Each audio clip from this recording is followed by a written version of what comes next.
Halo Sobat Misteri, jumpa lagi bersama saya Andi Jogja dalam tayangan Jejak Misteri Sejarah dan Budaya. Pada tayangan Jejak Misteri Sejarah dan Budaya kali ini, saya ingin mengajak Sobat Misteri untuk membahas jejak misteri dan sejarah yang ada di Gunung Gamping, Sleman, Yogyakarta. Tapi sebelumnya jangan lupa tekan like, subscribe, serta tombol loncengnya agar sobat-sobat misteri bisa mendapatkan konten-konten jejak misteri, sejarah dan budaya yang menarik dan terbaru pastinya. Pada tayangan kali ini mungkin bagi sobat misteri sudah banyak yang tahu dan mengenal serta mendengar tentang Gunung Gamping, Sleman, Yogyakarta. Sebuah area bekas pegunungan Gamping yang memiliki hubungan sangat erat dengan sejarah titik awal berdirinya keraton atau istana resmi dari Kesultanan Mataram Ngayogyakarta Hadiningrat ini.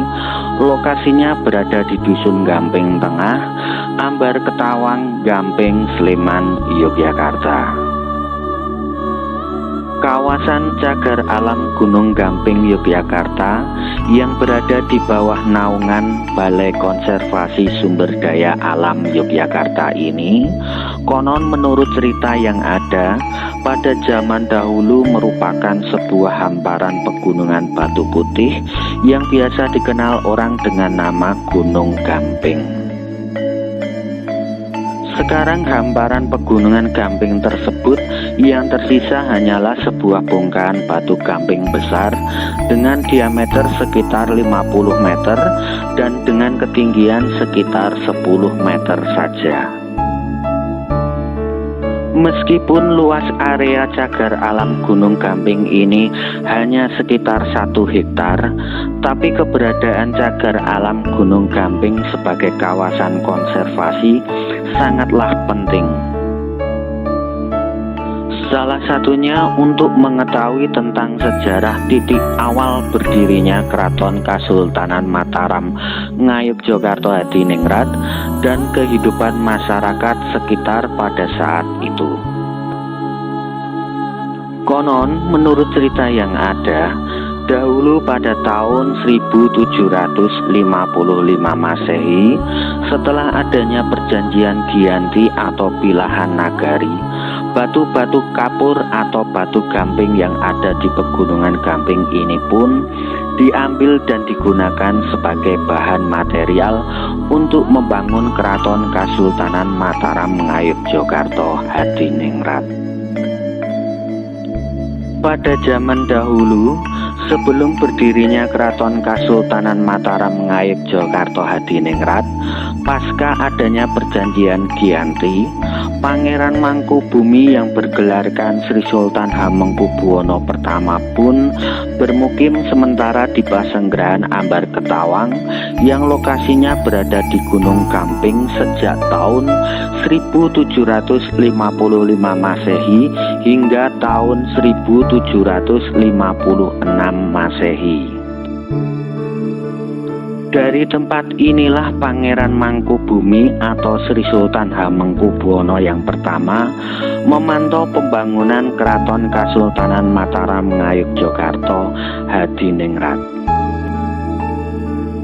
Konon menurut cerita yang ada, di atas bongkahan batu gamping yang tersisa inilah Pangeran Mangkubumi atau Sri Sultan Hamengkubuwono yang pertama sering sekali melakukan ritual bermeditasi untuk melakukan munajat.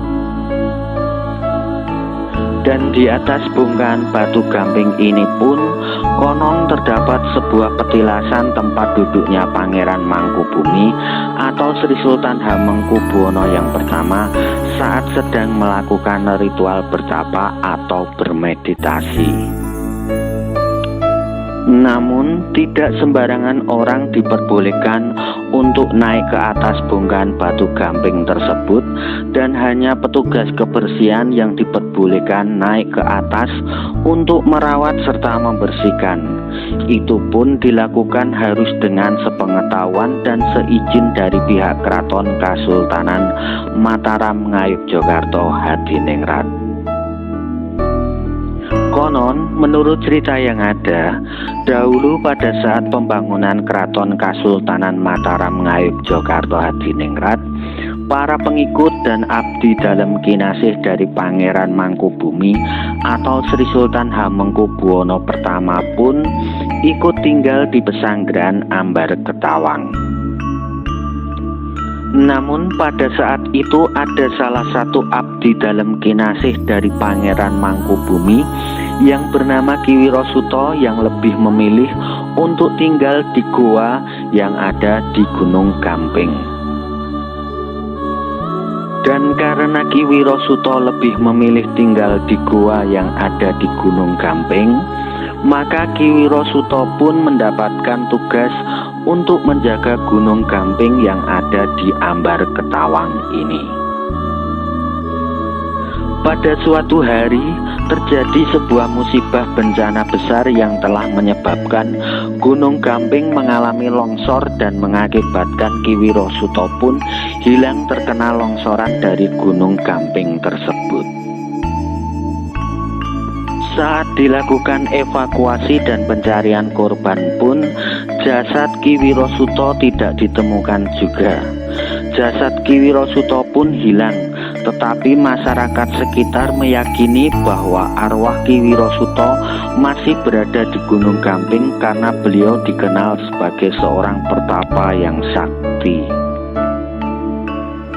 Pasca setelah terjadinya musibah bencana longsor tersebut, para pekerja yang melakukan aktivitas menambang batu kapur di Gunung Gamping ini pun selalu mendapatkan musibah, dan bahkan banyak yang meninggal karena terkena longsoran saat sedang mengambil batu kapur.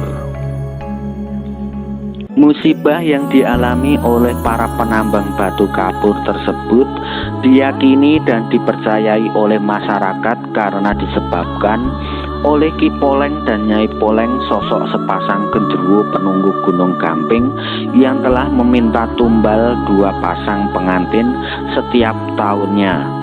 Dan jika tumbal tersebut tidak diberikan, maka masyarakat dan pekerja tambang batu kapur pun akan mengalami musibah.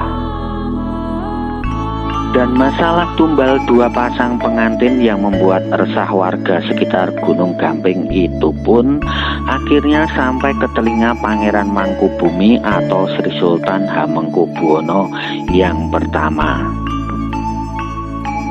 Lalu oleh Pangeran Mangkubumi pun disiasati dengan sebuah boneka bekakak, sepasang pengantin untuk persembahan di Gunung Gamping Ambar Ketawang, dan sepasang pengantin lagi untuk persembahan di Gunung Gamping Keliling.